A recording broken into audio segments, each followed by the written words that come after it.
मुख्यमंत्री फडणवीस आज भोंदूबाबा खरात प्रकरणी सभागृहात निवेदन करणार। त्याआधी फडणवीसांसोबत दोन्ही उपमुख्यमंत्री आणि शंभूराज देसाईंची बैठक। विधिमंडळाच्या सीएम कार्यालयात होणार चर्चा।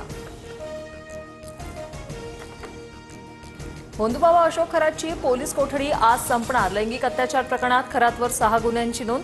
कोठडी वाढवून मागण्याची शक्यता। नराधम खरातचे विद्यार्थिनींवरही अत्याचार।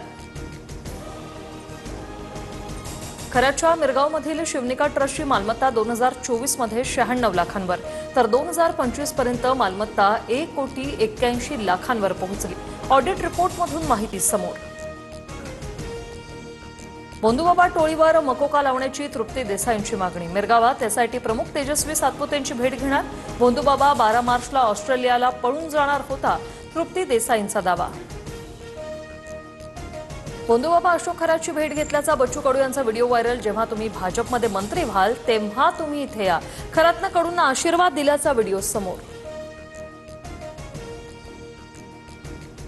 भोंदूबाबा खरातचा आणखी एक काळा कारनामा उघड। खरात 1 किलो मधाची बॉटल 9 लाखांना विकत असल्याचा धक्कादायक प्रकार। लैंगिक अडचणी घेऊन येणाऱ्यांना तुर्कीच्या एल्विश मधाची विक्री। उपमुख्यमंत्री शिंदेंकडून रात्री उशिरा वर्षा निवासांनी फडणवीसांची भेट। साताऱ्यासारखे प्रकार खपवून घेणार नाही, मोठा भाऊ म्हणून भाजपची सामंजस्याची भूमिका। शिंदेंसमोर मुख्यमंत्र्यांची स्पष्ट भूमिका।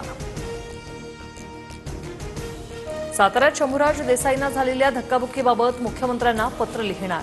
धक्काबुक्की म्हणजे पोलिसांच्या मागे असलेल्या अदृश्य शक्तीचा परिणाम। खासदार सुप्रिया सुळे यांचा निशाणा। लोकशाहीचा खून झाला बोलणाऱ्यांचेच हात रक्तानं माखलेत। कातडं पांघरलेल्या वाघाची मांजर आणि बोके झालेत। साताऱ्यातील प्रकारावरून विधिमंडळात झालेल्या खडाजंगीवर राऊतांची टीका। बारामतीची पोटनिवडणूक बिनविरोध व्हावी अशी आमची इच्छा। जर काँग्रेस उमेदवार देणार असेल तर त्यांच्या पक्षश्रेष्ठींशी दिल्लीत चर्चा करू। राष्ट्रवादीचे प्रदेशाध्यक्ष सुनील तटकरे।